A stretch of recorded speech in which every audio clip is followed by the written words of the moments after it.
In the majesty of motion, from the boundless everywhere, comes the magic name Majestic, mighty monarch of the air.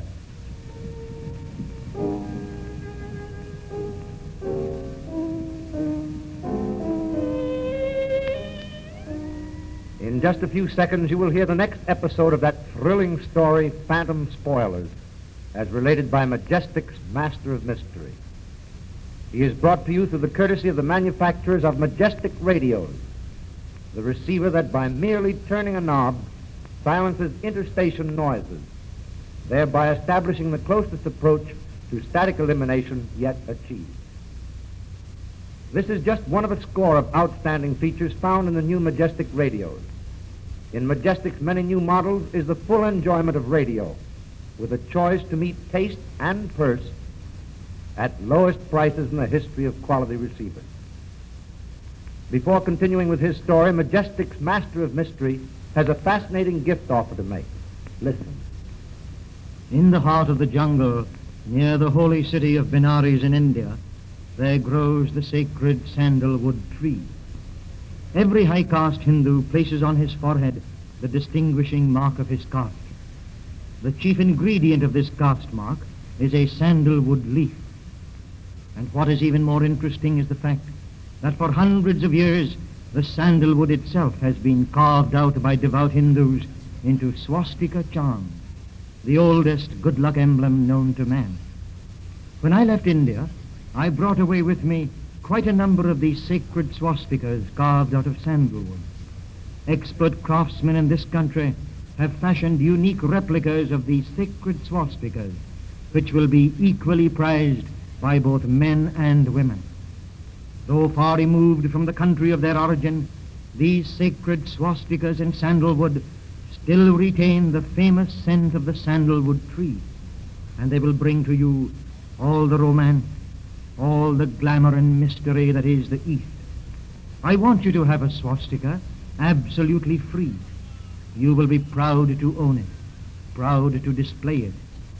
Who knows, but all the good luck associated for 3,000 years with this historic emblem may be yours when you possess it. At the close of my program today, your announcer will tell you how you may secure one of these sacred sandalwood swastikas absolutely free.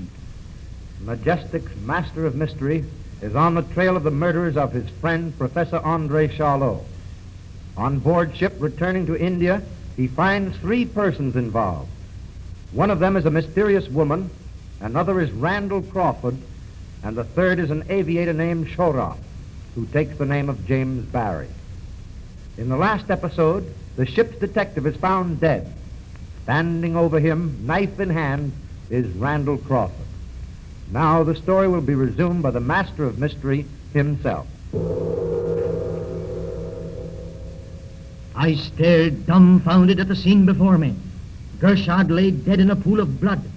Standing over the body with a dagger in his hand was Randall Crawford, evidently his murderer. Crawford wheeled around. His eyes opened wide in terror. He gasped convulsively, staggered back, then sank down upon the berth.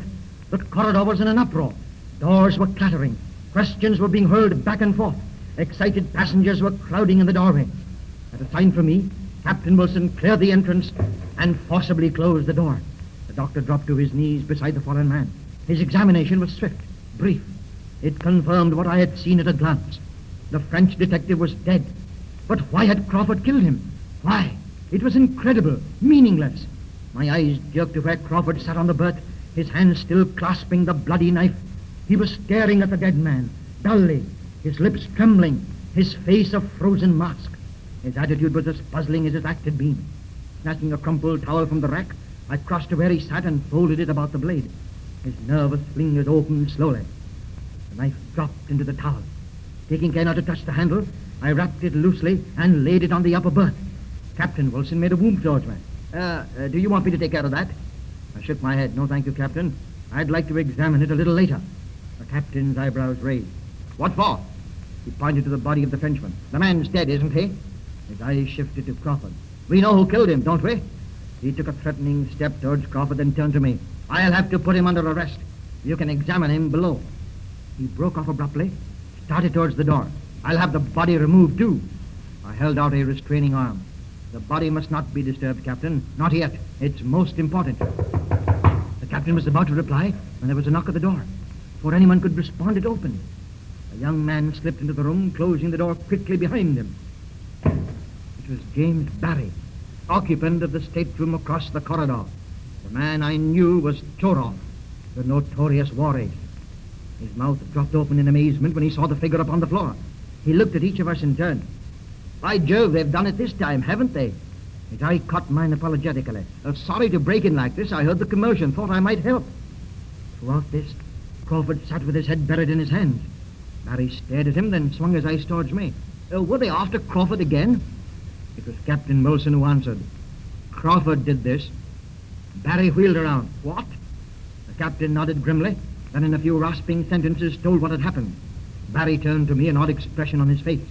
His glance swept back to Captain Wilson, then to Crawford. I don't believe it. Crawford looked up quickly. I started. What makes you say that, Barry?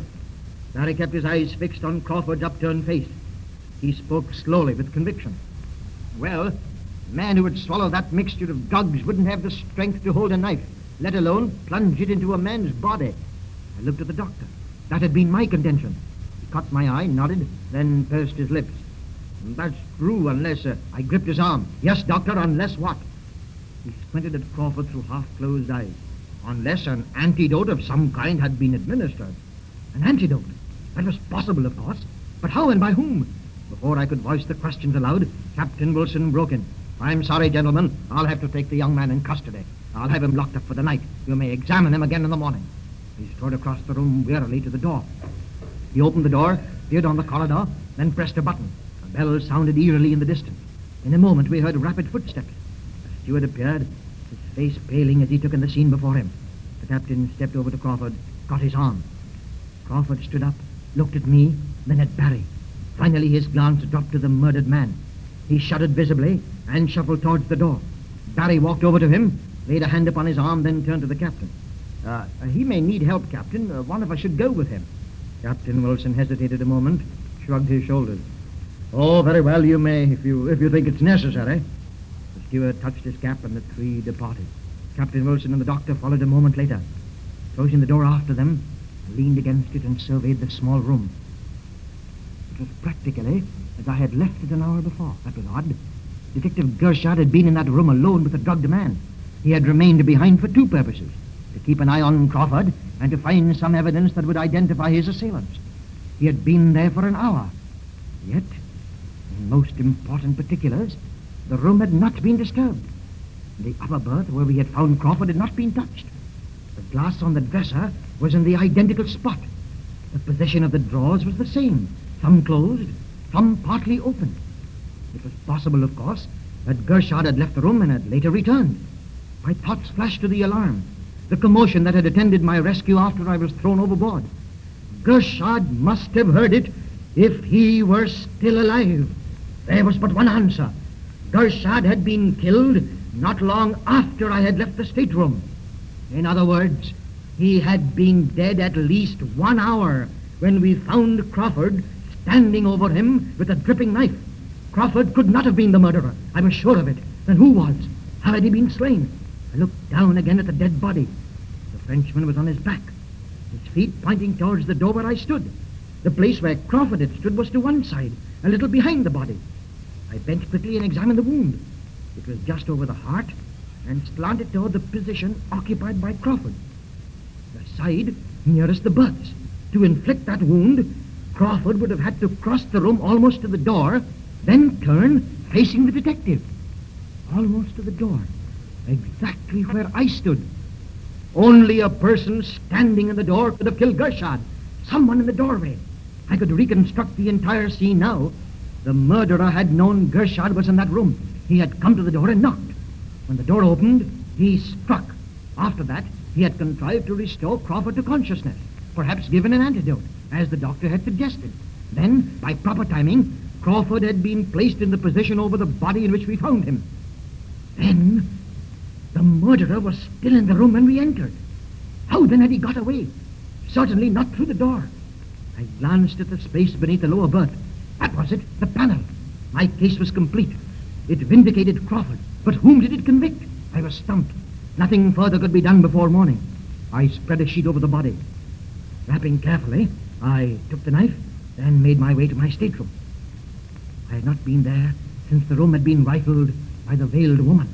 Drawing from my pocket the tiny black disc, the magic amulet that had once saved my life, I secreted it carefully in my inner belt, then threw myself on the berth.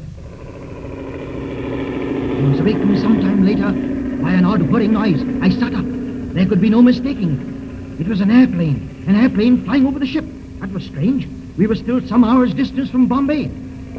Suddenly, someone knocked at my door. I sprang up. A voice called my name. It was Captain Wilson. I flung the door open. The captain's face was livid. Crawford, he's disappeared. Someone struck the steward over the head and opened the strong room door. Disappeared? I grasped the captain's arm. That boy is innocent, Captain. If he's gone, he's met with foul play. The airplane. It was close by now. I grabbed Captain Wilson's arm. Come on. This is a getaway. We raced down the corridor, up that stairs to the top deck. An aquaplane had settled on the water. Suddenly, two figures appeared from the inky blackness of the ship's corridors. They climbed upon a lifeboat, poised for an instant, then plunged over the side. I recognized them both. One was the veiled woman, the other was the aviator, sure off, the young man known on the ship as James Barry. Did the Master of Mystery capture the murderer? The veil of mystery will undoubtedly be lifted when Majestic's Master of Mystery returns to the air with the next episode. If you can't buy a new Majestic radio, then do the next best thing. Buy a set of Majestic matched tubes for your present receiver. Know for the first time just how much these precision-built tubes will improve the performance of any make of radio receiver, old or new. Majestic tubes are thoroughly tested, and their quality is predetermined by a score of rigid inspections. Remember the name, Majestic, the symbol of all that is best in radio. And now, to secure the sandalwood swastika, when you purchase a Majestic tube, cut off the top and bottom flaps of the carton. Mail the two pieces, together with your name and address, to Majestic's Master of Mystery in care of this station. Then you will receive the sacred emblem, symbolic of good luck, absolutely free.